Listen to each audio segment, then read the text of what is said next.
Hi, welcome. I'm Cheryl Dorchensky, Executive Director of Americans United with Israel and the founder of Atlanta Israel Coalition. We're really glad you can join us today. We're in Israel right now with David Sussman we'll be taking a tour, and could not be more excited to be here with you.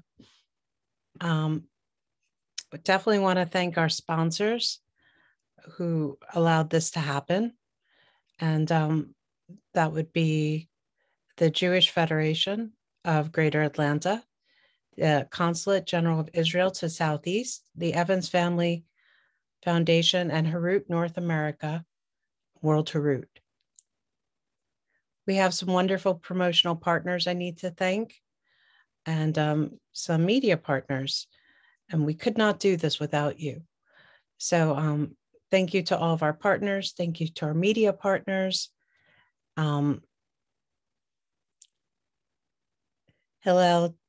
Atlanta JCRC, Lamud, Jaffa, MJCCA, Beth Shalom,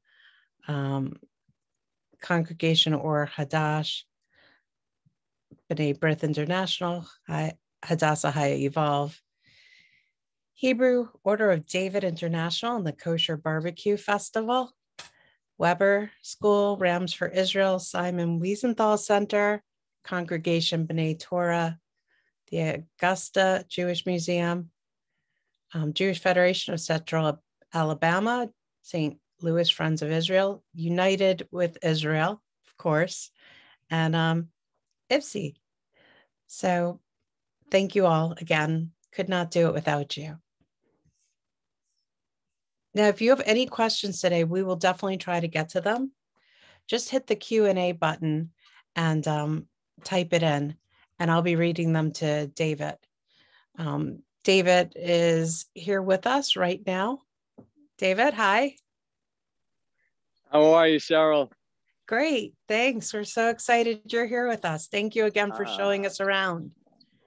It's fantastic to be here. Should I get started? Yeah, and I suspect we'll get some questions, and as usual, I will pepper them in.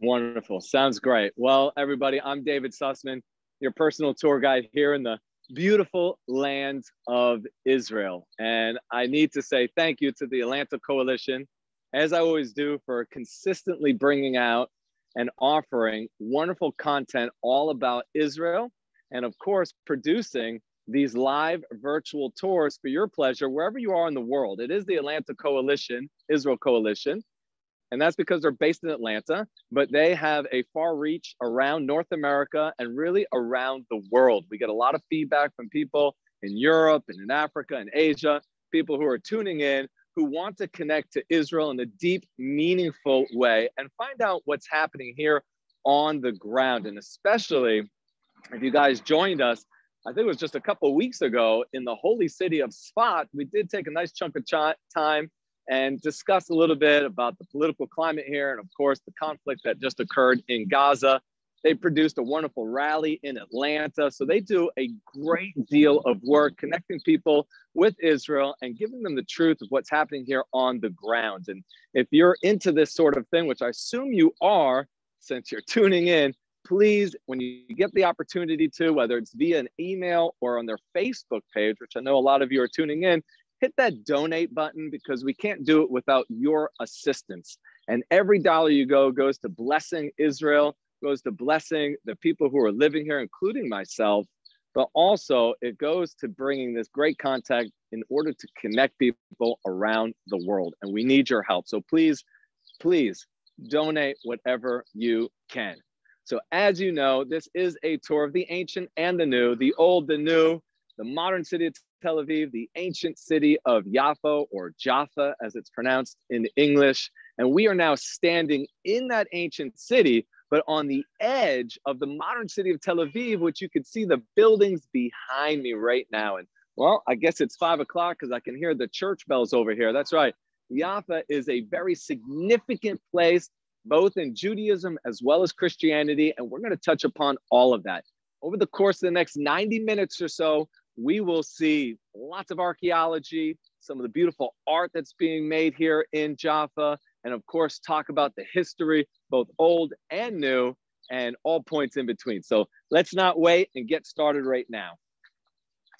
And we are just going to walk up a little bit towards the top of the hill here in Jaffa, where the archaeology can be found, and walk through the streets a little bit and the winding alleyways. And this will just give me an opportunity to talk a little bit about the city of Jaffa and how ancient it really is. Most people don't realize that Jaffa is really one of the first cities to be built in the dawn of civilization, right? We're talking 5,000 plus years ago when humans started to congregate together and form cities, towns, villages, and trade between one place and another. And we'll talk a little bit about why that was. And over the course of the 5,000 years, like many places, ancient places, it's had its ups and downs. However, it's pretty much had a consistent, a constant civilized community that was living here throughout the ages.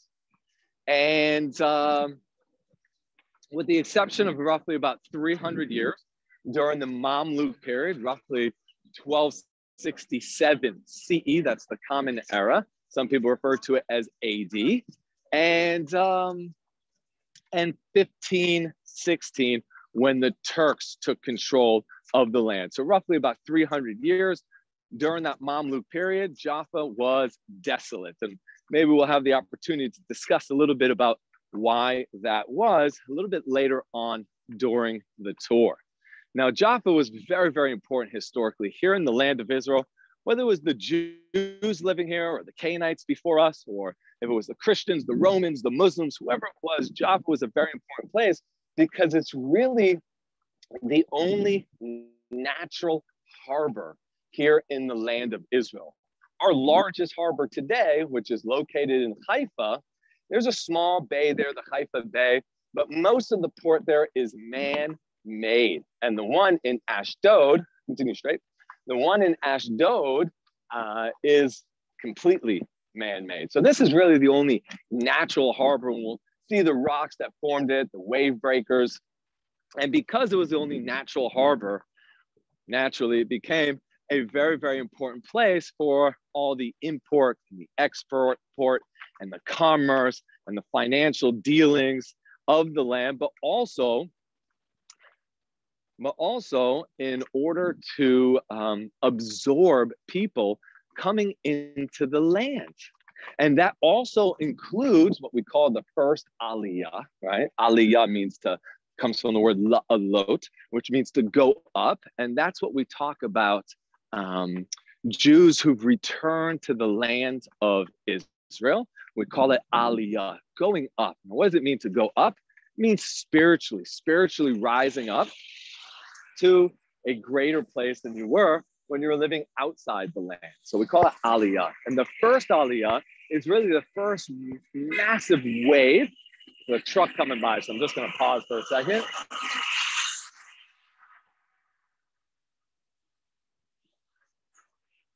Even in this ancient city where most of the streets are cobblestone, cars still are able to access and come through.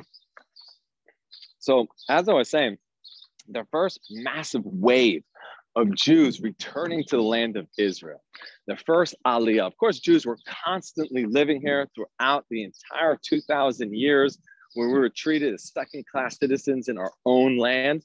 But when Jews started to return here in the mid or late 19th century, 1882 to be exact, this is where they came in. This was the major port. This was, the Ben-Gurion airport from 200 years ago. And Jews both from the West would arrive via the Mediterranean, right, coming in from Europe. But you also had Jews that were coming back here from the East. And what was the East? We're talking about the Middle East, right? We're talking about the Arabian Peninsula.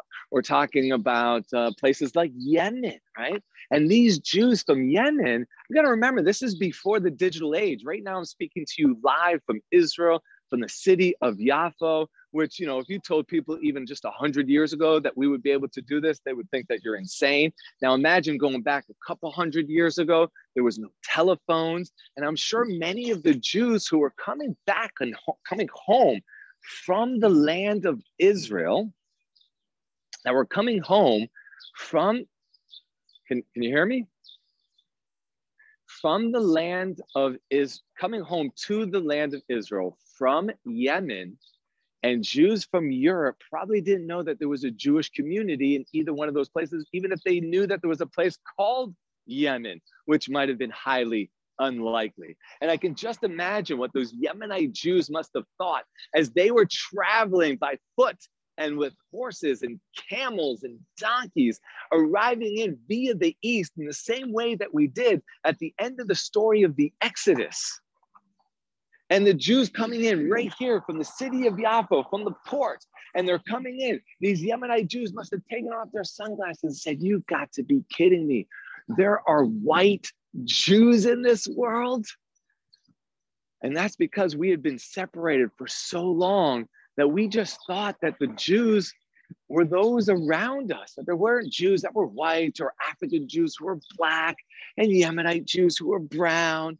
All these different Jews were coming home. But you know what? When they looked down, they saw that everybody was wearing tzitzit, and they saw that they were koshering their animals and slaughtering them in a correct way and keeping the holy Sabbath and reading from the same Torah and had the same customs and the same language and the same prayers. It became a reality that, yes, the Jewish people were coming home. It was the beginning of the ingathering of the exiles, and it took place right here in Jaffa. Now, tourism, as you guys know, is at a complete standstill here in Israel. They just recently opened up the borders, and so you do have groups that are coming in from around the world. And in another month's time, it's going to be almost completely open for groups that are coming in. You got to be vaccinated right now, but we think in about 2 months' time that that's going to change. So a lot of the shops that I wanted to go to here, like in Spot, for those of you who remember, they're closed, waiting for the return of the tourists who are coming in here. And so one of the shops I like to bring people here in Jaffa is a place called Ben-Gurion Gallery. And David Ben-Gurion, his family came over from Yemen, and they literally walked over here, and they were master jewelry makers. They would take silver coins and thin them out and make wires, 5 different types of wires, and then they would wrap them around in a very specific way. It's called filigree, and this is how they made their jewelry. Now, when most Yemenites and most immigrants, I hate to use that word because immigrant means that, you know, you're a foreigner coming to a new land. Most of these returnees, Jews returning to the land, they drop their old professions in order to create a better life for themselves. The reason why the Yemenites became jewelers is that it was easy to carry the silver coins with you, and you wouldn't need to and this is the way they could travel and sell their jewelry and make a living. When they came here, they didn't have to worry about that anymore. And so what they would do is go to school and become doctors and lawyers and, you know, electrical engineers. And this is how the business here began to grow. Let's just walk through the shop real quick because we're going to cut through an alleyway anyways, and it's open. And you can just see there's a lot of unique shops. Shalom. Hi, shalom. Shalom. Come, take a look over here. You can see some of this filigree that I was talking about, this beautiful Yemenite style of art. And these are mezuzot. Mezuzahs are what Jews put on their doorposts or in the gates of their city, commanded in the Torah, something that we read when we read the Shema every morning and every evening, and of course before we go to sleep. And this is all made with silver that's been thinned out into 5 different types of string and then intertwined and laced through one another in order to make that beautiful, beautiful art. Now, I'm going to go back to the art here in Jaffa just momentarily. But since we're passing this very, very unique building over here, and it has some signage out front, I want to just talk about that Jews were here throughout the ages. And even though in America, this would sound very, very old, that it dates back to 1740, really, when you think about it on Israel terms, it's not that old. But yes, 1740, it is pretty old. It's almost 300 years old, 219 years old. And this was a mikvah, a ritual bath. And if you joined us for one of our I believe it was our first tour together in this 5-part series, this is the 4th. We have one more on June 27th. I hope you guys can all join when we head up to the Golan Heights and the border of Syria. It's going to be a very unique tour. And but when we were on the path of the patriarchs, right, the path that Abraham, Isaac, and Jacob and their wives and our ancestors, the Jewish people, many, many years ago, traveled between Hebron, which we also visited, and Jerusalem, which we also did a wonderful tour of, we saw an ancient mikvah, an ancient ritual bath for spiritual purification. And so here you can see this is a building that was built for this mikvah of the Jewish community that again began to grow in the middle of the 18th century, about 150 years before that mass immigration, for lack of a better word, of Jews once again returning to the land of Israel. In the halakha, which is oftentimes translated as Jewish law, but it really doesn't mean law. It comes from the word holech, which means to go. Halakha is really the way of the Jew. And in the way of the Jew, it says that when a Jewish community is being built, the first place that needs to be built isn't the JCC, right? It's not the gym, not even a shul, house of prayer, not a school for the kids to attend to, but rather a ritual bath for spiritual purification, which is used by men, but more importantly was initially built to be used by women. And the ritual baths for women are almost like spas, right? My wife goes to a ritual bath every month. You can see we're walking through some old arches over here. So hopefully the internet's going to stay in. My camera guy, Phil Levine, he's also listening in. So he can tell if the sound quality starts to weaken a little bit, and he tells me to slow down. So if it starts to break up, don't worry. Don't log out and log back in, but rather just wait a few moments and we'll get to a place of better reception. So come down this alleyway over here with me. And I was talking a little bit about the mikvah. And my wife goes to the mikvah every month. And for her, this is a very important time. She first cleans herself physically. She cuts her nails, she washes her hair, and she removes first all the physical dirt. I don't want to say my wife's dirty, right? But she removes any physical barrier, hate to use the word grime, but anything that's, separating her skin from the holy waters, which is in the mikvah. She first gets rid of that, and then she goes to the mikvah. So her preparation might take an hour, 2 hours, and that's a alone time where she starts to think about not only the physical dirt, but also maybe spiritual things too that she didn't do properly. And she starts to, what we call tshuva, or repentance is probably a bad word to it, really starts to return to that spiritual place inside of her, to that pure soul that exists inside of her. And then she goes and purifies herself. And I think that's such a wonderful concept in Judaism, that first you need to take care of your physical dealings, right? Man vis-a-vis man, right? Human to human. And then once all that's in order, now you can ask for forgiveness from HaKadosh Baruch Hu, from God himself. So I really just walked over onto the top of the hill here of Jaffa because I wanted to show you some excavations. And I'm just gonna ask my cameraman to come over here. I can see that there is, it looks like there's currently some excavations that are actually going on here. I'm looking between a crack and you can see there's a black awning down there, but you can kind of see some of the bricks that they're revealing down below. And believe it or not, on the other side of this barrier, you have a artifact, a ruin that dates back to the Egyptians.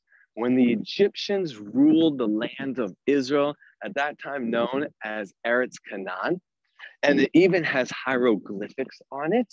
And so the Egyptians were here. And the Egyptians conquered this land, this area, Jaffa. They conquered this area from an Ethiopian king.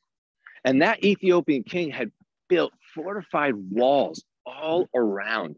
And the hieroglyphics here tells the story of the conquering of the city of Jaffa by the Egyptians from this Ethiopian king. And how did he do it? Well, it's going to be very familiar to you from also a Greek story, the story of the Trojan horse.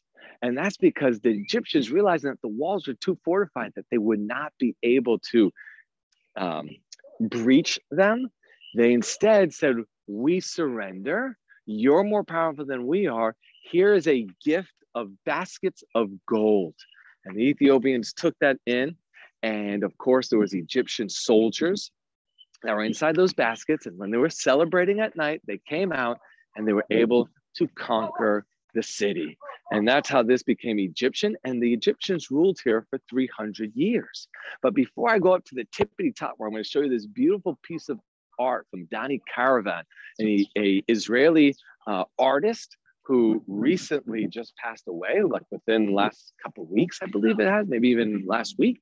And I just want to talk a little bit about why Jaffa. Let's just stop here for 1 second. Why Jaffa? Why the city of Jaffa? Well, what does every ancient community and modern community need in order to establish a community? 3 things. Think about it. First and foremost, what do you need? You need water. Well, here with the Mediterranean, the salt water, which is heavier than fresh water, pushes up the groundwater. So you can dig wells easily here in the city of Jaffa. So you have water. Secondly, is you need to be able to defend yourself.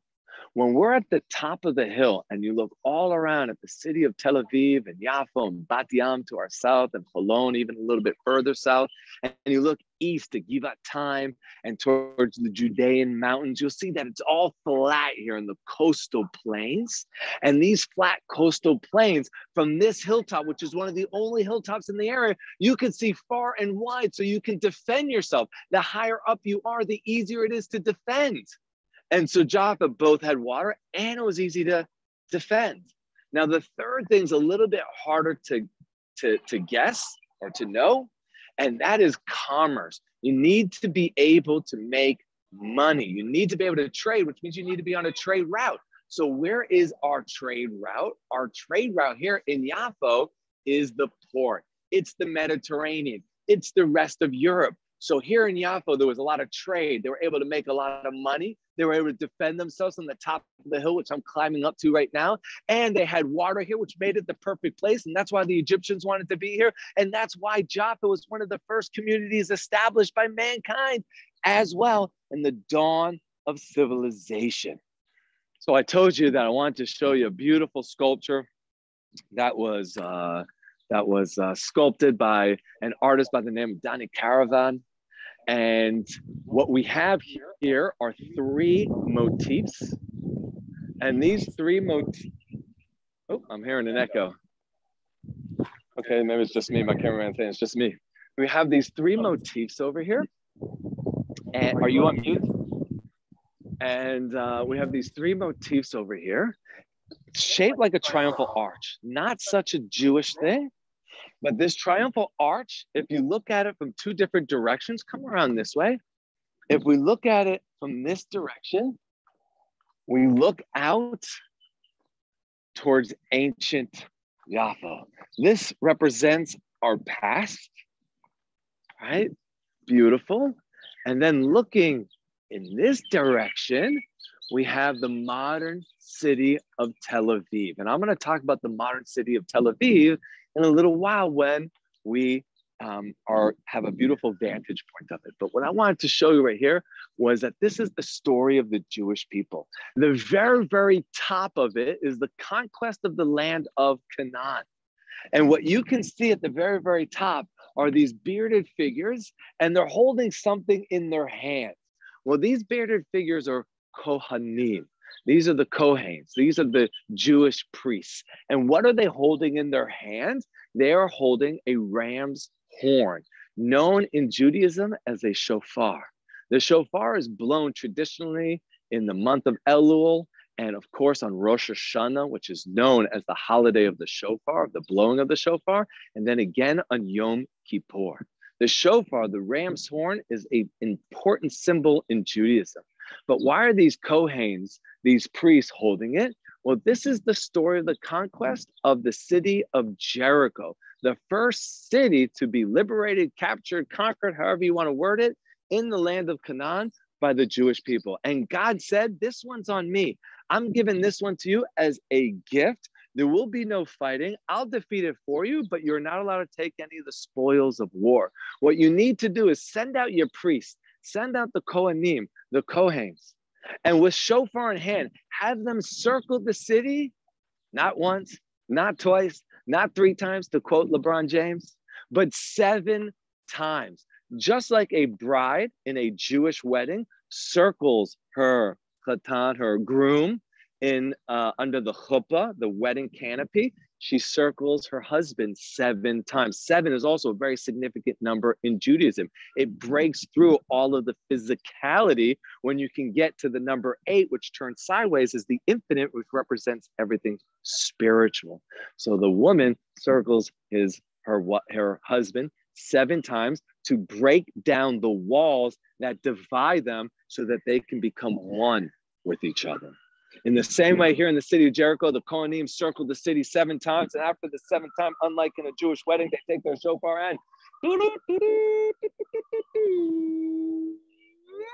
they would blow the shofar, and the walls of Jericho, if you know the reggae song, came tumbling down. So this is the first place that we were able to liberate, was the city of Jericho. What's the second motif that I want to highlight right here? Is the one over here to the right-hand side. And this is our connection to our holy city, our spiritual and physical capital today. And what you can see right here are legs that are going up like stairs or like a ladder. And at the very, very bottom, you can see a man. Come over here. Come over here a little bit closer. You can see, can't hear me, huh? Okay, you can hear me. Wonderful. You can see a man sleeping, and this man sleeping, this is Jacob. This is Yaakov. And Yaakov is sleeping, and what does he have in his dream? In his dream, in his vision, he sees a ladder, and on that ladder, he sees angels. Here's an angel coming down, and at the very top, you see an angel going up. He sees angels coming up and angels coming down, and he realizes this place is holy. And where is he? He's in Mount Moriah. He's the place, and the only place that the Jewish temple can stand, in Jerusalem, on the Temple Mount, where everything physical can connect to the spiritual, and everything spiritual connects to the physical. And that's why we always pray towards Jerusalem, because that's the interface between the spiritual and the physical. And so this is our connection to Jerusalem. We have the conquest of the land. We have the connection and the spirituality of Jerusalem. But this pillar, to me, represents the Jewish people. And this pillar is the story, the mission of what the Jewish people are. And if you join me on one of my other tours, you might have heard this stories too, because this is the binding of Isaac. What we have over here is a ram, and we can see an offering. You can see hands that are being faced up. And at the very, very top over here, you can see another bearded figure, but instead of a shofar, what does he have in his hand? He has a knife, and that's Abraham. And Isaac is down below, and he's about to sacrifice under the command of God to sacrifice his son, his beloved son, Isaac, the one whom he loves. Until God says, don't touch that lad, don't touch that boy. I will give you a ram instead. And so this is the story of the Jewish people. Why is that the story of the Jewish people? Because before they arrived to Mount Moriah, You got to remember, Abraham's got an older son, Ishmael, who's the father of the Arab nation, right? They also worship, or not worship, but they also look up to Abraham as being their ancient grandfather, just like we do, the Jewish people. But they come from the lineage of Ishmael, and we come from the lineage of Isaac.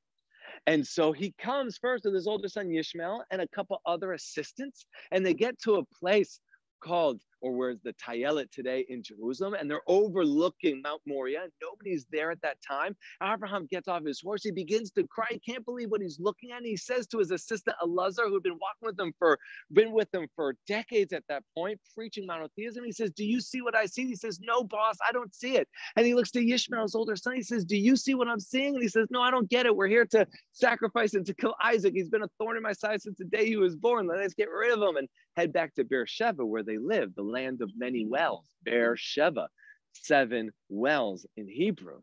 And he looks to Isaac. He says, Isaac, do you see? He says, I see. He says, what do you see? He says, I can see that this is where the Shekhinah, this is where the holy presence of God is felt the most. And then he says the most important words. Abraham looks back to Ishmael, to Elazar, to the other assistants that are with him that carried all the gear for the sacrifice on the Temple Mount from Beersheba. And he says, you guys wait here, and you can go look up onto your Bible right now into the book of Genesis and read it for yourself. He says, wait here, but don't worry, for we will return to you. Don't worry, we will return to you. And a lot of people focus on the we, that he always knew HaKadosh Baruch Hu, Hashem, God, would not allow him to kill his only son because he's the loving God. How could he actually kill his son? But instead, I want to focus on the returning, because we come to Israel, whether it's virtual on a tour like right now, or whether it's physically and in person. We come here because we know there's something special. There's an energy, a physical, spiritual energy here that we want to tap into in order to make ourselves better. But if you don't return to share that energy, that knowledge with your friends and family and coworkers and community, then what did you come here for? It says in the Torah that the Jewish people are supposed to be a light upon the nations, an or light, lagoyim, nations. We are supposed to be a light upon the nations, but how do you become a light? So first you need to ignite it within yourself. And guess what? The power to ignite that flame deep inside all of us, whether you're Jewish or not, exists right here in the land of Israel.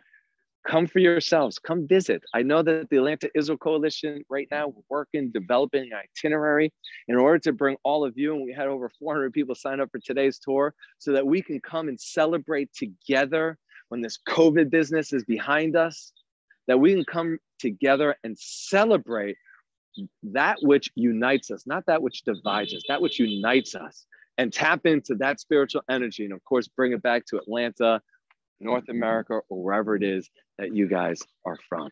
Let's continue our tour here of the city of Jaffa as we start to head down from the very top of the city.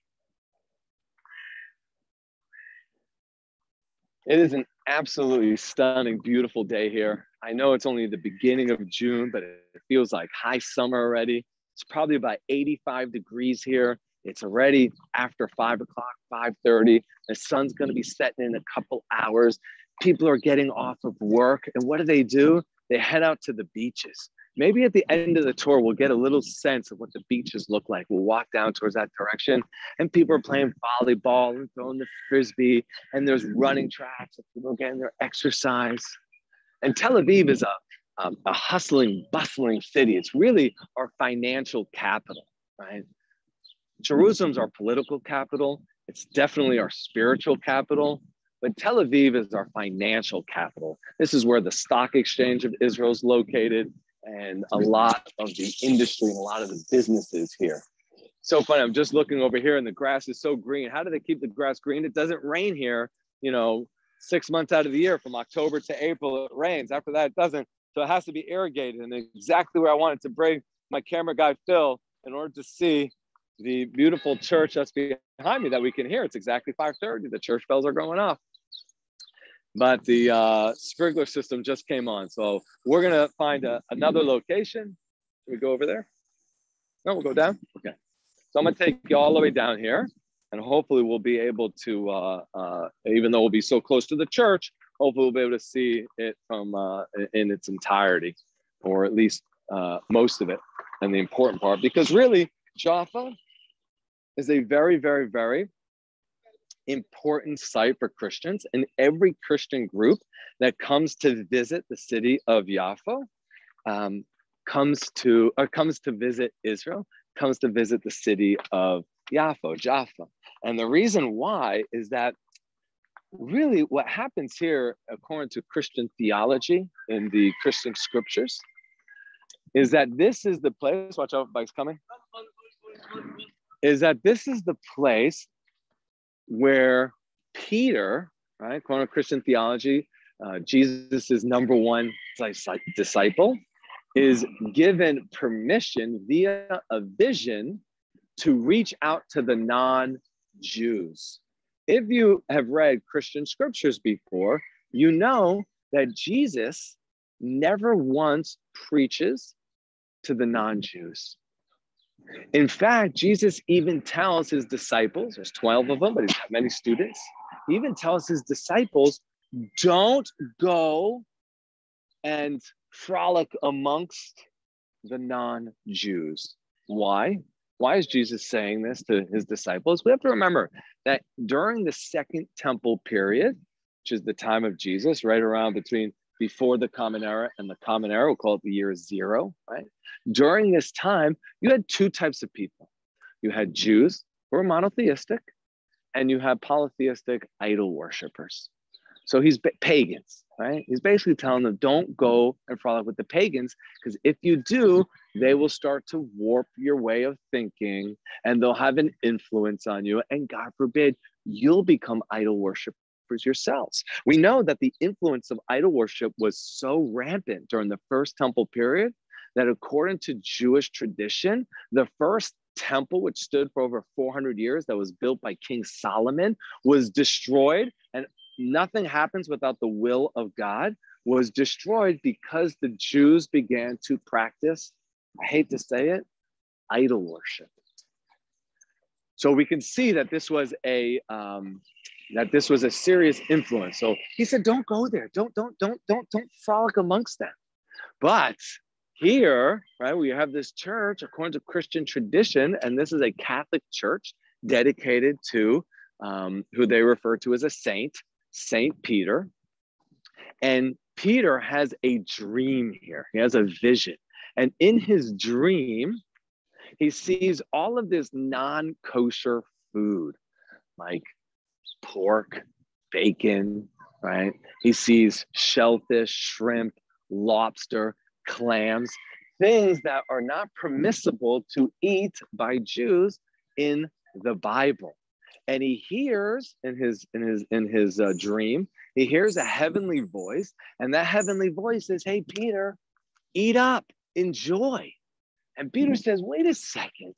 Your word is eternal, and anything that you've ever said can't be negated because you don't change your ways. You are the unchangeable. And if you told me I'm not allowed to eat this, then how come you're telling me now that I can? What's going on here?" And he wakes up all startled, thinking to himself, like, this is a crazy vision. What could it possibly be? What could it possibly mean? Well, that very same day, a messenger from the head of a legion of Roman soldiers in a place called Caesarea that was built for the Caesars of Rome by King Herut, just north of Tel Aviv, sent for Peter and said, "I want to hear about your spiritual leader, Jesus." And that's when he came to the understanding, according to him, that this must mean that it's now okay to preach what Jesus was teaching to whom? To the pagans, to the non-Jews, which some of them were actually God-fearing individuals who believed in monotheism. And this is the beginning of Rome converting or becoming what will become Christianity, right? It doesn't take a hold amongst the Jewish people here in Israel and the Jews living here, but it does take hold in Rome. You got to understand, in Rome, after they had existed for almost 1,000 years, 700 years, conquering empire after empire after empire, and kingdom after kingdom, and people after people, these are pagans. So they're okay with there being more than one God. So their pantheon of gods had accumulated so many gods from all their battles and all their victories that they had over 30,000 gods. And when this opportunity came to simplify it, to worship just one God, yeah, sign me up. And so all of a sudden you have Christianity taking hold in Rome and eventually spreading throughout the world. And so if anybody's tuning in today who's Christian, you have this place here to thank, which is also why every Christian group comes here to the city of Jaffa, so that you, wherever you're from, also have that opportunity to connect to HaKadosh Baruch Hu, the designer, the creator of all things, whom loves you as much as he loves the Jewish people. And it's important that you do so. And we're going to talk a little bit about that later too, when we talk about a famous prophet whom I'm sure many of you are familiar with by the name of Jonah, right? Jonah, I think it's pronounced in English. And we'll talk about Jonah and the lesson that Jonah was taught, in which we can hold true to ourselves. We're in the main square here in Jaffa, and you can see, again, it's all closed down, unfortunately, because this is usually packed with tourists who are visiting and they want to take a break. And there's lots of restaurants, cafes over here, and, you know, gourmet ice cream shops and a beautiful fountain, and lots of shops to go shopping in. So this would be usually busy, but for me, it's actually kind of nice here. Not so many people, and you really can just see and take in all the beauty of this place. Now, I'm just going to jump up here. I'm going to ask my camera guy to stay where he is, but I'm just going to jump up here because this is a very interesting structure. What we have over here isn't to like have some live bands perform here, although I'm sure that they do.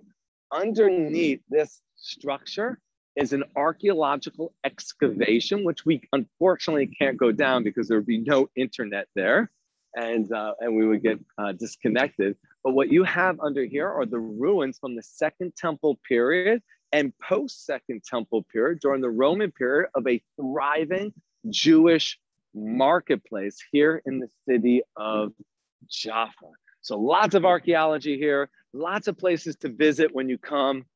You can see this is the entranceway to the museum. It's closed off right now, but lots of ways to connect, whether you're Jewish, whether you're Christian, or whether you're just really into history. It's a wonderful place to visit here at the city of Jaffa. I keep it going in between Jaffa and Jaffa. And you can see this nice family over here taking a picture by a statue. And I'll let you guys guess who is that man in the statue. It's very funny. They painted a mask, right? COVID times, they pasted a mask on the individual. But this is a French soldier. Maybe it's supposed to be Napoleon. But we know that Napoleon comes here in 1798, 1799, depending on how you want to count. But around that time, 98, 99. And he comes here on his conquest to conquer the world. And in fact, he'll begin his retreat back to France after losing in the city of Akko. But the reason why he lost in the city of Akko was because of the amount of loss of life within his own ranks, his troops, who were killed here in the city of Jaffa. And why were they all killed here? Well, Napoleon had a great army. I mean, he had lots of successes. And when he arrived here with his fleet of ships, he thought for sure the residents of Jaffa would immediately surrender, right? Who were here? The Turks were here, right? The Turkish Empire was ruling the land of Israel. And so he sent two high-ranking officials into the city of Jaffa to offer them an opportunity to surrender. And what do? They beheaded these soldiers, put their heads on spikes, and put them out in the near the gates of the city to send a message to Napoleon: we don't surrender. Napoleon was really mad, sent all of his soldiers in here and just slaughtered the city. And because of the literally tens of thousands of people who were killed in a relatively short amount of time, they weren't able to bury the bodies quickly enough. And disease began to spread within his own ranks, and lots of his soldiers became sick.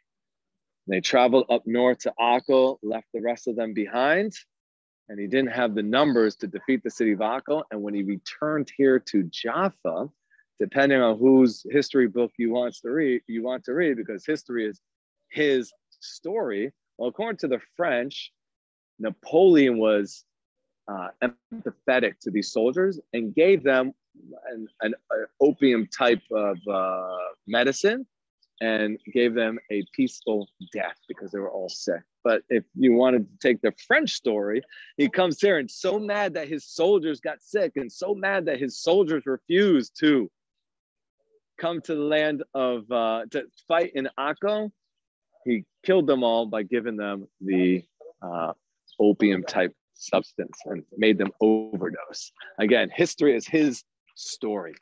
So I just want to talk a little bit about what the city of Jaffa is today.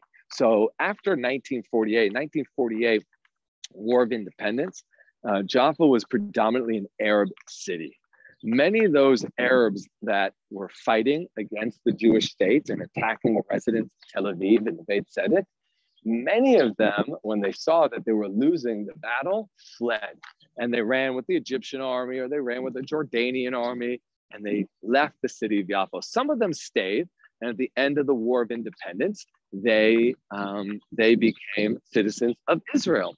And the ones that left, wherever they ended up, that's where they stayed, whether it was Jordan, whether it was Egypt, maybe they went up north towards Lebanon. And some of these are the refugees that people talk about today. But you need to understand is that after that tumultuous period, right, 1945 to 1955, let's just make it simple for ourselves and call it a decade, there were actually more Jewish refugees than Arab refugees. But unfortunately, the United Nations isn't giving reparations and giving payments every month to the Jewish refugees, but they are to the Arab refugees. In fact, the Palestinians are the only people in the entire world to this date that the United Nations and the international community call refugees even after a generation, after the next generation is born in another land. The only ones. And if you want some more information on that, feel free to contact me on my Facebook page, David Sussman Israel Tours.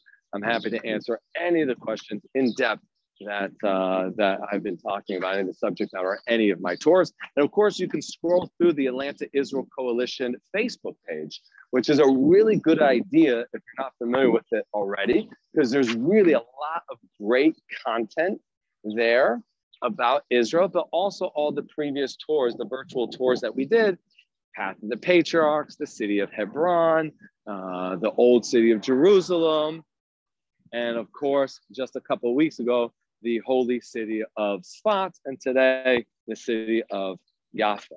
So it was predominantly Arab at that time, but many of them fled. And it was a very rundown city at the time. It wasn't proper electricity, proper plumbing. And so very, very poor Jews moved in here and started to fix things up a little bit. And but it was still really not a beautiful place to be. And it was in the 1960s that they changed the zoning of the city. And they said that if you want to live in the old part, in the old city that we're in right now, you can see the old stones, the old buildings here. If you want to live in the old part of Jaffa, so then let's continue. You had to make your living through art. Now that might mean you're a painter or an artist, a drawing or something like that, or maybe you're an actor or a singer, you're a musician.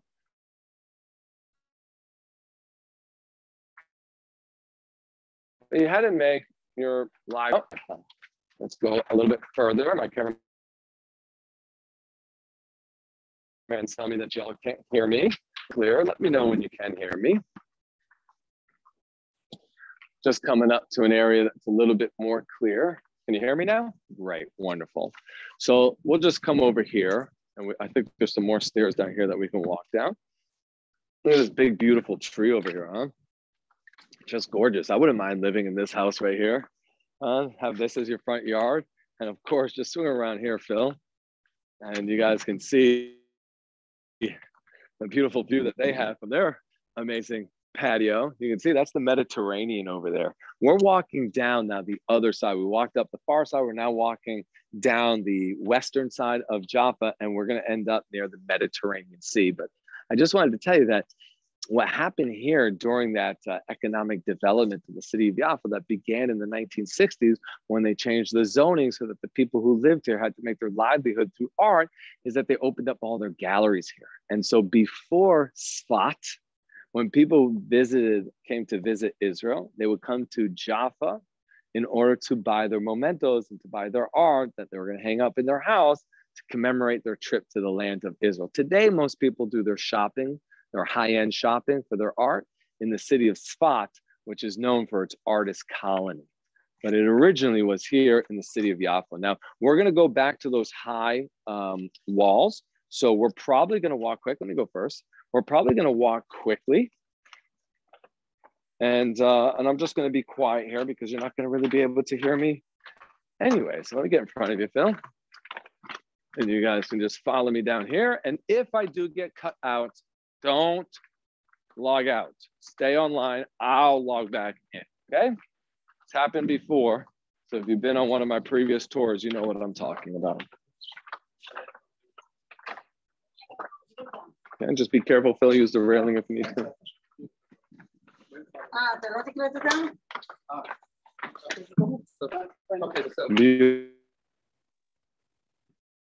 Beautiful place to take pictures.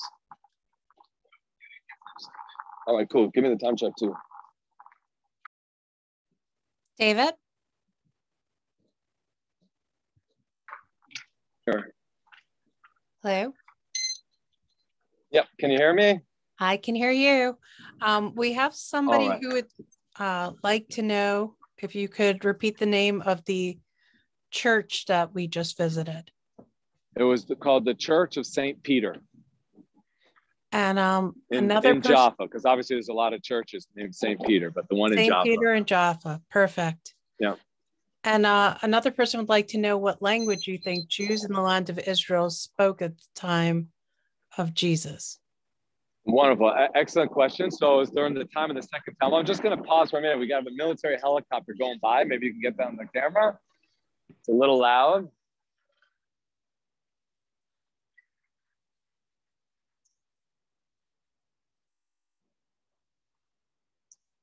So just like many Jewish communities that are in Europe or even in America, or let's just say in America where they speak English, but in the synagogue, they'll still pray and learn in Hebrew. In the land of Israel, the common language at that time was Aramaic and Latin. And Hebrew was used within their own communities or just in the synagogue or houses of prayer and whatnot. But Aramaic was was the common language at that time. I just wanted to just show you the gate here. Welcome to the old city of Jaffa. All the shops here form a wall, and this was the defensive wall of ancient Jaffa. So when I talked about Napoleon coming and sending in his, high-ranking officers to here for the Turkish to give their surrender, and then they put their heads out on stakes. So this is probably where that took place, as this is the entrance into the old city. So just come on over here. We're going to step down here. You can use the stairs if that's too steep for you. I don't know if your knees can handle that, Phil.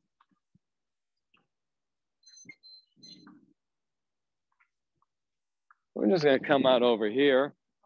You can see some of the boats in the harbor.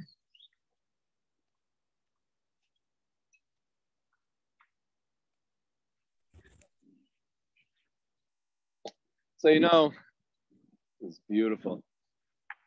The land of Israel has been a very significant point of interest throughout the millennia for thousands of years. In fact, any major empire that has ever existed has wanted to control this land. Now, obviously, we as believers know that there's a spiritual pull that everybody feels towards Israel. And that's why this really, really small country of only 8 250,000 people, including the Arab residents here. That this very, very small nation is on the headlines of every newspaper around the world. Well, in ancient times, it also, all these empires, the Assyrians and the Babylonians and the Greeks and the Romans and the Byzantine and the Turkish Empire and the various Arab empires and the Crusaders, and they all wanted to leave their mark here and have all incorporated the land of Israel within some of their traditions. And so come on over here and just take a look out on the water. There's an Israeli flag that is flying on a rock, just right there. Now you can see the skyline of Tel Aviv just over here, right? Here's the beautiful ancient city of Jaffa. Right, doesn't that look gorgeous, my friends?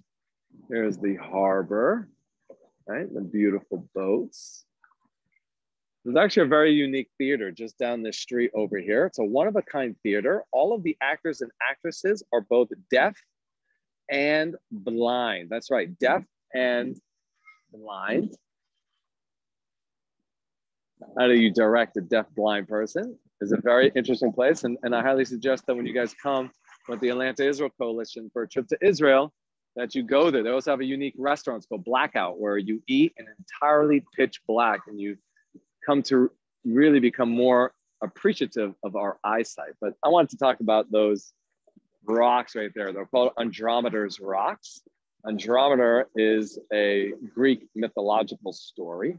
They used to be a lot bigger, but the British blew them up. And that's really what caused the wave breaker that made this into an ancient port.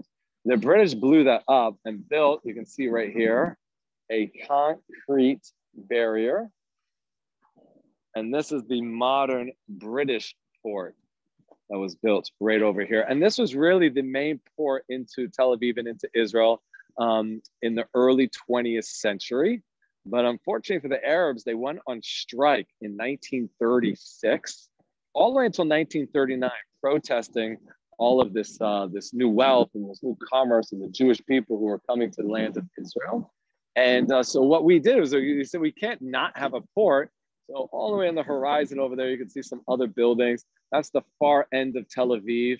And at the far end of Tel Aviv, this is the south. We're on the south. All the way over there, we're looking north. All the way in the northern end of Tel Aviv, we built a new port called the Tel Aviv Port. Now, it's not used today. It's been refurbished, and there's shops over there and nightclubs, and it's a really cultural hotspot. Lots of people go there, great restaurants. And but the main port now is in Haifa and in Ashdod. And at the end of the strike, the Arabs who were here wanted to have their jobs back. They wanted this port to be used. We said, we already built ourselves a new port. And unfortunately, they were all out of work here in the port of Jaffa.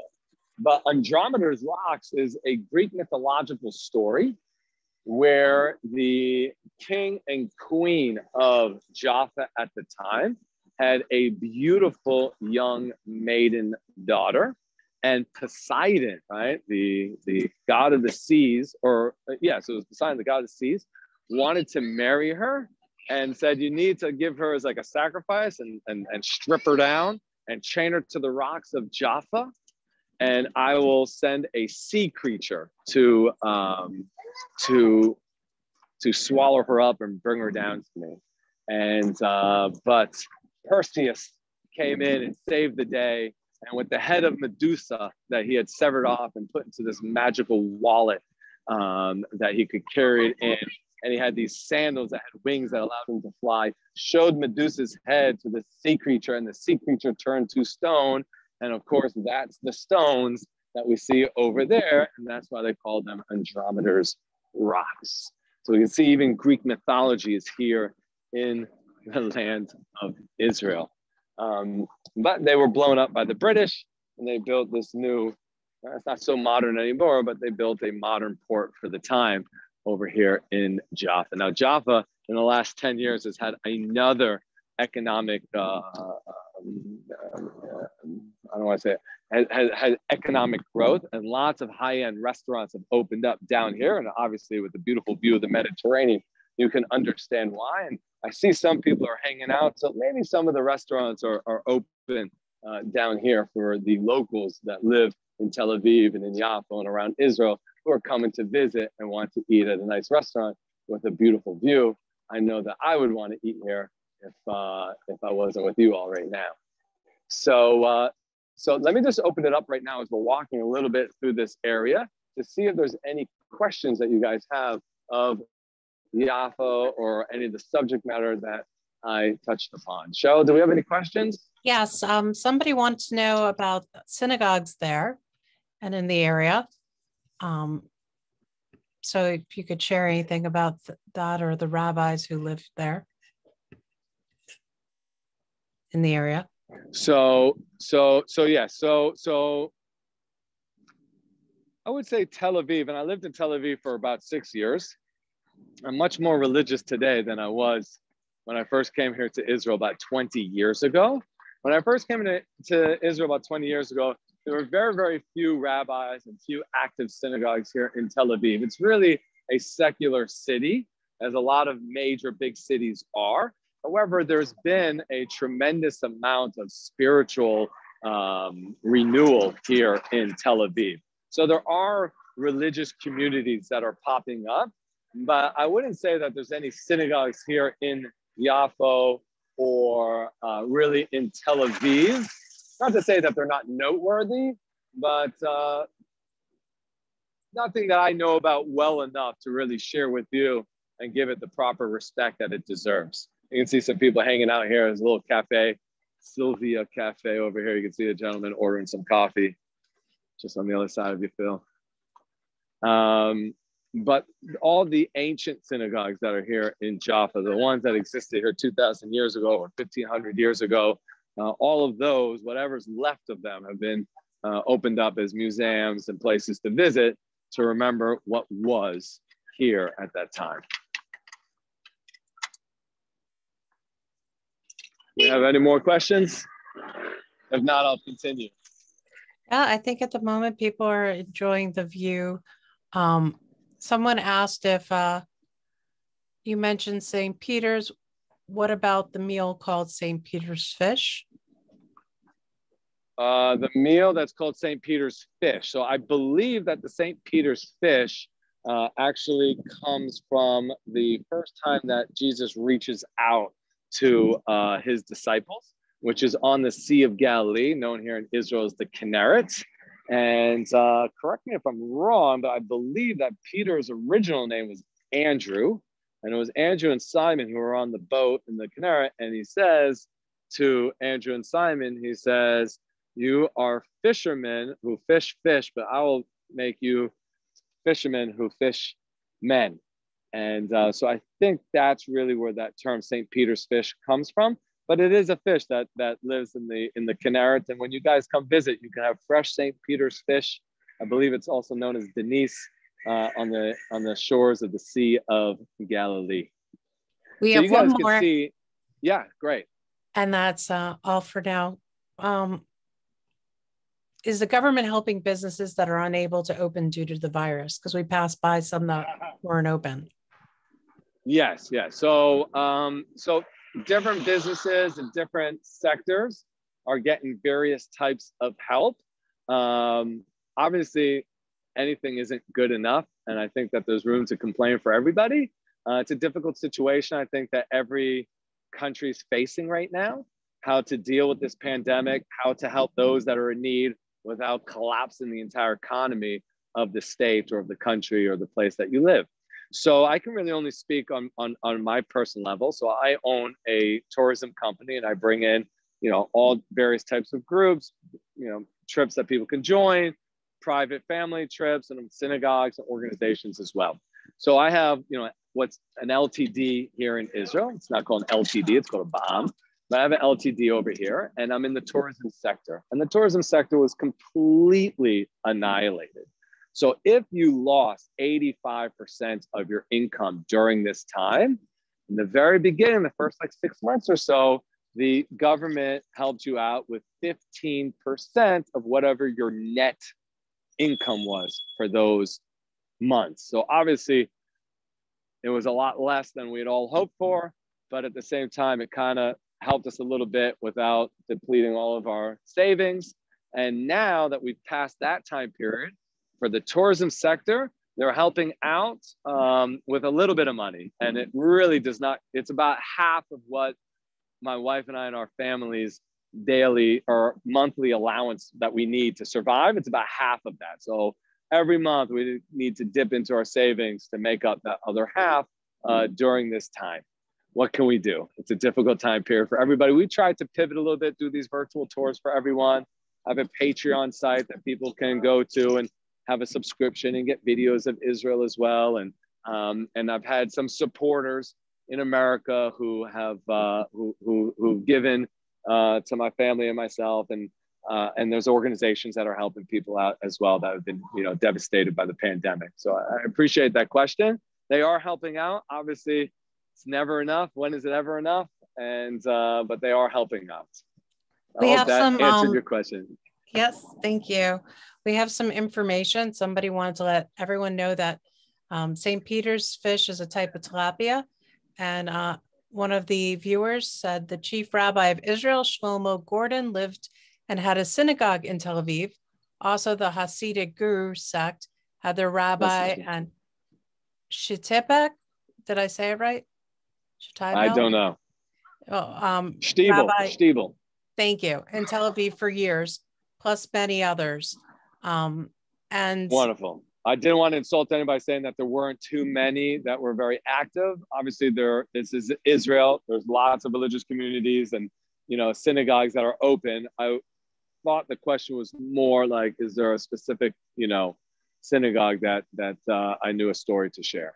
And then somebody wanted to know if the Yemenites established shuls when they arrived there. That's a good question. I believe that all Jewish communities established a place of, to congregate. It's called a Beit Knesset, the place of congregation, a shul. So they had their own houses of worship. What's great now today is when everybody first arrived, everybody was kind of standoffish a little bit to one another. Who are these people? What are their customs? Same customs as ours. Are they keeping kosher the way we keep kosher? But today it's really blended together, and you have a lot of Ashkenazi, Marian, Yemenite or Sephardic and Ashkenazi and Ethiopian and Russian and all Hasidic and Litvish and all these different sects of Judaism that grew from the diaspora, taking influence from whatever land they are. Everybody's kind of coming back together. And so now, like in the shul that I pray at in the city of Efrat, which is between Jerusalem and Hebron, I overlook Bethlehem. So we have people from all walks of life, and we all dive in together, and we all have, share in the same style of prayer. So it's really, it's an amazing thing to be a part of and to witness as well. So you guys could see Tel Aviv just behind me, the skylines. We're walking along the shores here. And I thought this would be a really wonderful opportunity to talk about the prophet that I mentioned a little bit earlier by the name of Jonah, right? Jonah and the whale. Some of us know as Jonah and the whale. Jonah and the whale, the story really takes place, a lot of it takes place here in the city of Jaffa. And if you guys remember, Jonah, the prophet, and he hears a command from God that he's supposed to go to the pagan city of Nineveh. And he's to tell the king there that him and his society, his people, his subjects need to do tshuva. They need to repent for their evil ways. These people were like the evilest of the evilest at the time. Just to give you a little iota, a little sneak peek into how bad these people actually were. They used to cut swaths of skin off of people who committed crimes or people who wandered into their territory and then send them out so that they would die a slow, painful death from the infections that would ensue from these open wounds. Terrible, terrible society. And Jonah gets this command. He's like, if I go to Nineveh and tell the king he's supposed to repent, what do you think he's going to do to me? Right? He's got this massive army. I'm just a small, peddler over here. And so he's afraid for his life. He's also afraid because he knows that there's a lot of Jews living here in the land of Israel who also need to repent and might not be doing so. And if the people over in Nineveh end up repenting and we don't, how's that going to make us look? So he says, there's no way I'm going to Nineveh. And he tries to run from God. And so where does he go? he comes to the port right here in Jaffa. This is the ancient port. Remember, this is the only port in the land of Israel. And he jumps on a ship going in the opposite direction of Nineveh. And of course, Hashem, God, sends a mighty storm, and the waves are crashing and tossing the boat around. And the sailors realize that this is the wrath of God and that somebody is on this ship who doesn't belong here. And so they ask everybody, and they figure out that it's Jonah. And Jonah says, throw me overboard. Of course, they don't want to do that. They realize he's a prophet, and the last thing you want to do to a prophet is throw him overboard. But he says, it's the only way to survive. The sea will calm down once you throw me overboard. And they take him, they throw him overboard reluctantly. And of course, he's swallowed by a whale-like animal, right? Because the whale's a mammal. I can't really call it a fish, but it's a whale-like fish. And he's swallowed up in it, and he realizes that he needs to do his tshuva, but he needs to repent. And the whale spits him out onto the shores of Jaffa. And it's sunny as can be, and it's hot. And so this big plant grows and offers him some shade. And then just as the shade comes, he's like, thank God I have some shade. It dies. And he calls out to God. He says, God, the plant died. This is terrible. The plant. And God says, did you actually plant that plant? No. Did you water that plant? No. Did you nurture that plant? No. But yet you're still crying over it. How do you think I feel about the people of Nineveh? How do you think I feel about them? They're my creation. I don't want them to wither up and die because of their evil ways. What do I want them to do? I want them to return to me. I want them to return to being an upstanding human being. We don't want our enemies to die. We want our enemies to change their ways. Nobody wants it. This is God's creation. And that's the message I really wanted to deliver a little bit earlier. And that's the message of Jonah. And the message is that God loves his entire creation, all of his subjects. Obviously, unfortunately, some people just don't do tshuva and they face the wrath of God. Even good people die sometimes. And we can't really understand why that happens. We can't understand God's infinite wisdom.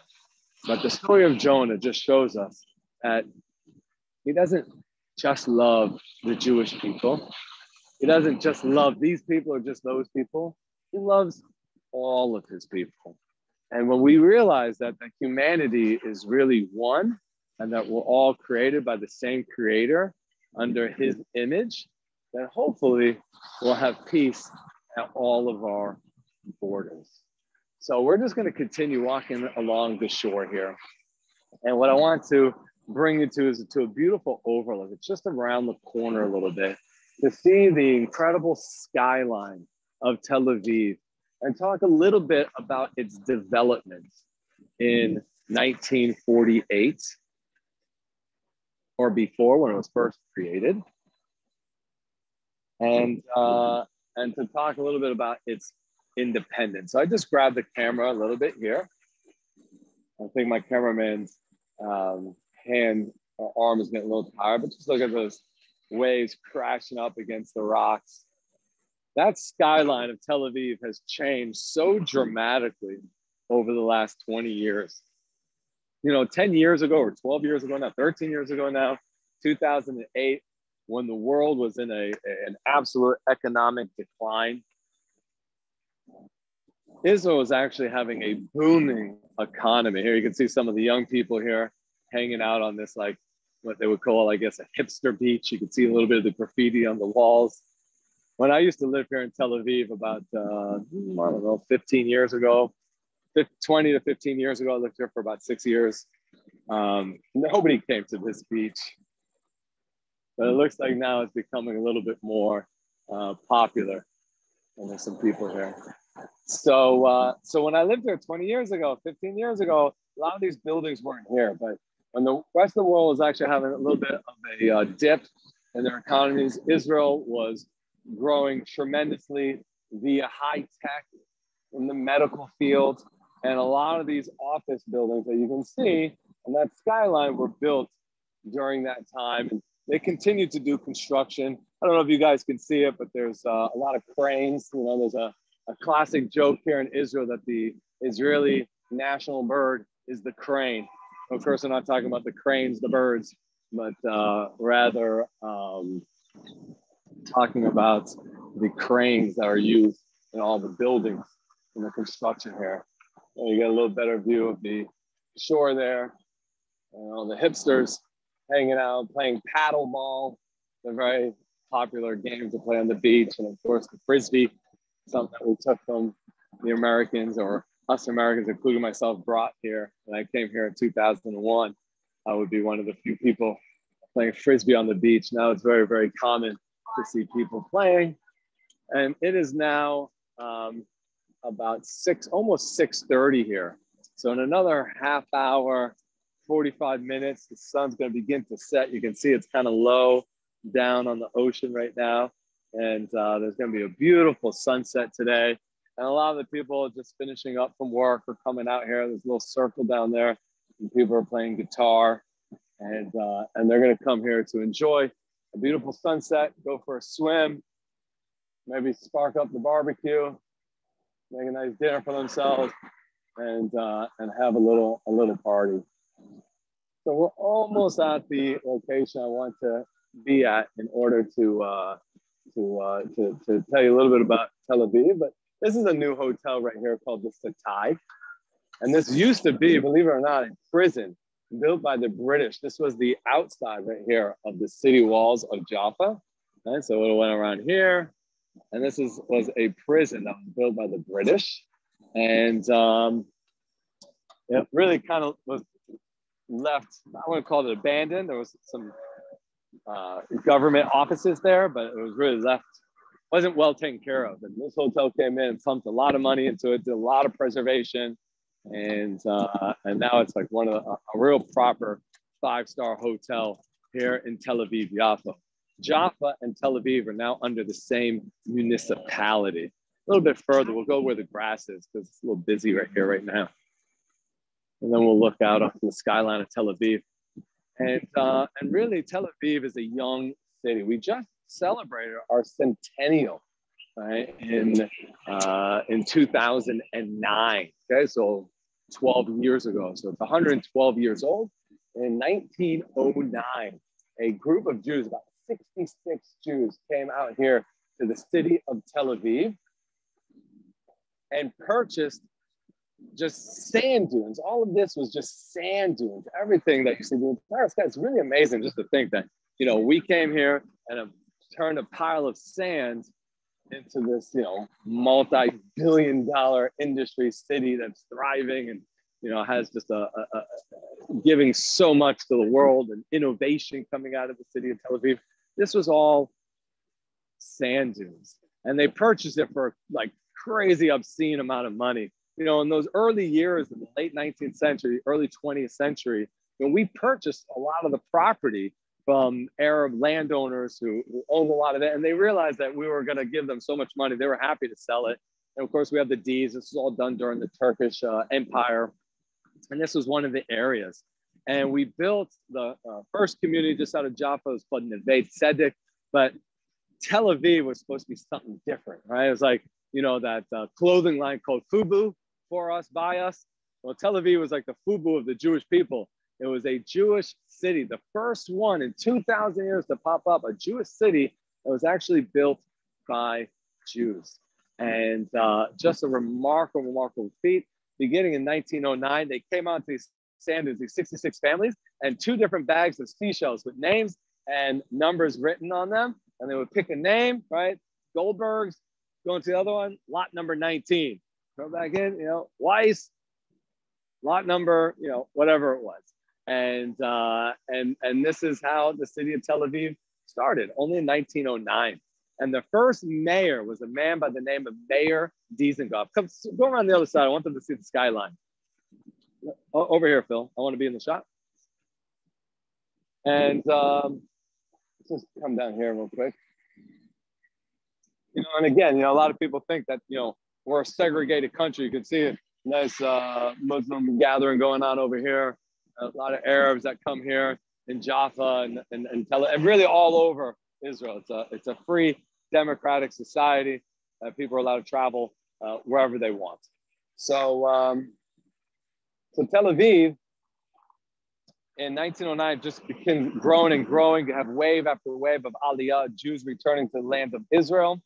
And the first mayor, Mayor Dizengoff, would pass away in the 1920s, and he donated his house as an art museum. He gave it to the municipality of Tel Aviv as an art museum. Him and his wife were really into art.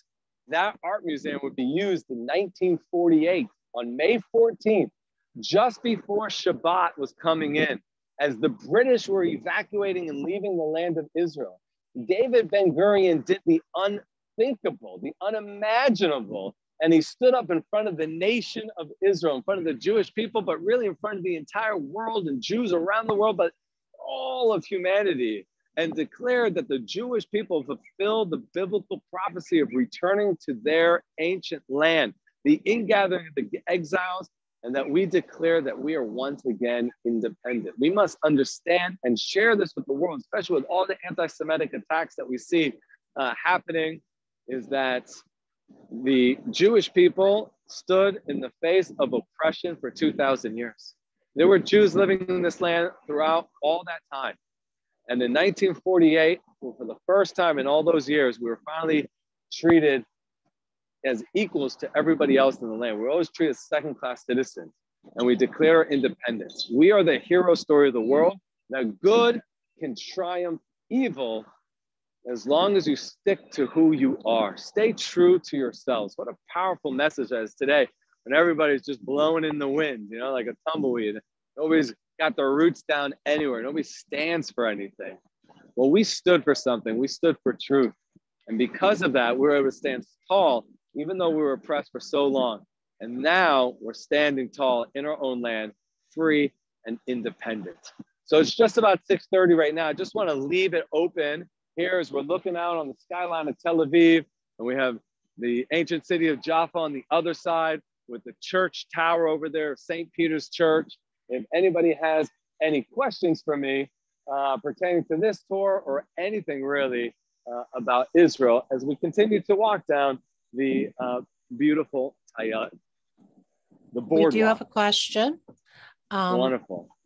A viewer noticed that there are very few people wearing masks now. Did Israel loosen the restrictions? Are they not required? Yeah, almost all the restrictions due to COVID have been lifted here in Israel for the citizens. Over 5.5 million citizens. And there's only 8.25 have been fully vaccinated. So I'm not too sure what the numbers are, how many children there are, but the children, teenagers haven't been vaccinated yet, although they're opening it up, I believe, next week to kids 12 and older, I believe. Don't hold me to that, for sure, 16 and older. So even more of our population will be vaccinated. But almost, like anywhere, there's people who are not sure about the vaccine, don't want to get the vaccine. And, you know, obviously they have their reasons for that as well. But most of the population here has. And as a result, the numbers have dropped. In fact, there was an article I read just this morning that the hospital, the Rambam Hospital in Haifa, one of our main hospitals, just there are no active COVID cases in the hospital anymore. So that's really something that's quite remarkable. And as a result, you can see nobody's wearing masks anymore. Still inside buildings and public areas, you still need to wear your mask. But I think that's going to be lifted pretty soon as well. And all the kids are back to school, and they've been back to school for a while as well. So as far as a country is concerned, we are heading back to normal. Unfortunately for people in my business, the borders aren't fully open yet. Watch out, Phil. Phil, I don't want you to fall. You're like right on the edge. Stay on this feeling with the feet, okay? There's a lot of things where they get distracted. So yeah, we're heading in the right direction. Hopefully the borders will fully be open for all of you to visit, beginning most likely, I think, from what I'm reading, in the beginning of the fall, in September, October.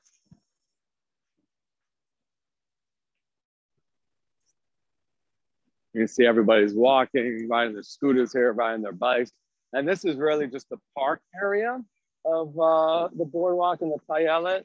If we went a little bit further, I don't think we have time for that, but A little bit further is just beaches, no more grass. And there you have, you know, outdoor park gyms and people working out.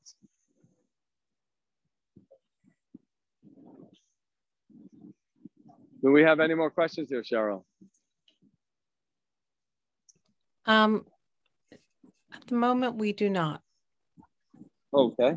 Well, I think we're just about wrapping up over here. So if there's no more questions, it's been a pleasure to be able to guide you guys through the ancient city of Jaffa. I want to thank the Atlanta Israel Coalition once again for giving me this opportunity to do what I love, which is to bring the land of Israel to all of you. And please join us on June 27th if you haven't signed up already for our tour of the Golan Heights. We're going all the way up north. The Golan Heights is a beautiful area that was liberated during the Six-Day War in 1967. And we're going to meet with Major Yaakov Sullivan, who is a first responder in the Golan Heights, protecting the border with Syria. He served in the 188th, a tank brigade, and even just recently in this last conflict in Gaza, he served as well. So we'll get a firsthand account from him of his experiences there, and also give us a little bit of the geopolitical situations there, and visiting some of the popular tourist destinations that are up in the Golan Heights.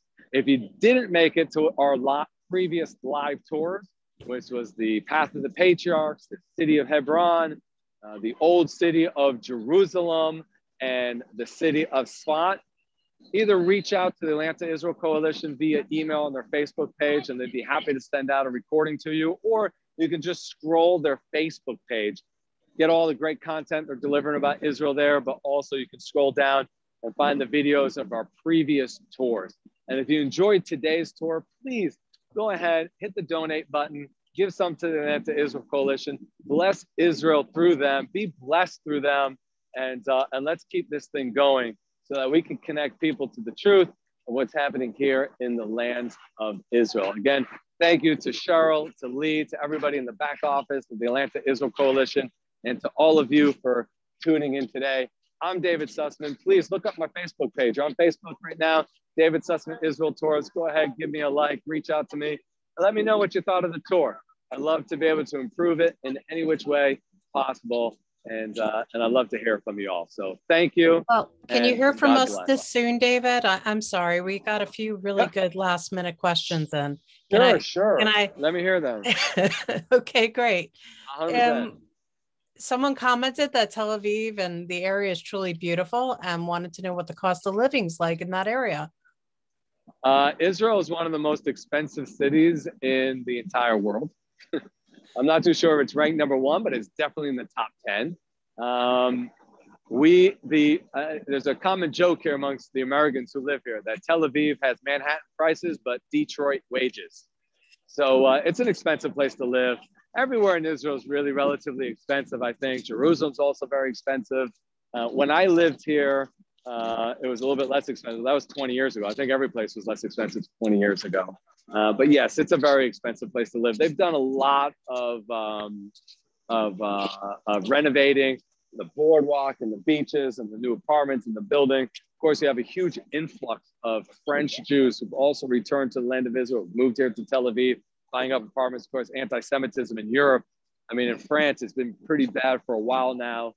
So we have to make new apartments and new places for all the Jews that are coming back home here to the land of Israel. So in short, Tel Aviv, very expensive place to live. How about the street art community? Is it still very active? The what community? Street art. Oh yeah, street art, absolutely. There's a beautiful area here in Tel Aviv where there is a tremendous amount of graffiti. In fact, they offer graffiti tours. So when people are visiting Israel, you can learn how to read the art on the streets and to see what the young people are saying via the graffiti. So yes, there's still a tremendous amount of street art and street performers, and it's a very lively city, that's for sure. And last but not least, someone wants to know if you're going to talk about the Katrin. Katrin? So sorry? The Katrin. Don't know what that is. So sorry. Well, then I guess we're not Katrin? talking about it right now. Katrin. is how they spelled Spell it. it one more time. Katzrin. Oh, Katzrin. In the Golan Heights, we'll talk about Katzrin. Katzrin is the capital of the Golan Heights. We'll talk about the Talmudic area in Katzrin and what's happening, all around the Golan Heights. See, I didn't know that even existed because we haven't done our tour yet. So thank you. Wonderful. Well, you're going to learn a lot about the Golan Heights on the 27th of June. Obviously, you'll be there, Cheryl, but I hope everybody else is able to come as well. Fantastic. Thanks again, David. Look forward to seeing you. It was a pleasure. God bless everybody. Thank you so much. And thank you all for joining us. Again, we couldn't do it without help. We thank our sponsors, Jewish Federation of Greater Atlanta, the Israel Consulate General of Israel to Southeast, the Evans Family Foundation, Herut North America, and World Herut, and our wonderful promotional partners, of course, our media partners, and you for being here. Thank you for joining us on David Sussman's Israel tours. Please follow us. We will have some exciting information. Again, if you are interested in watching the other videos, they're all on our YouTube page under the Atlanta Israel Coalition. We'll be doing a programming. Thank you, Lee, called Legends, Lessons, and Legacies.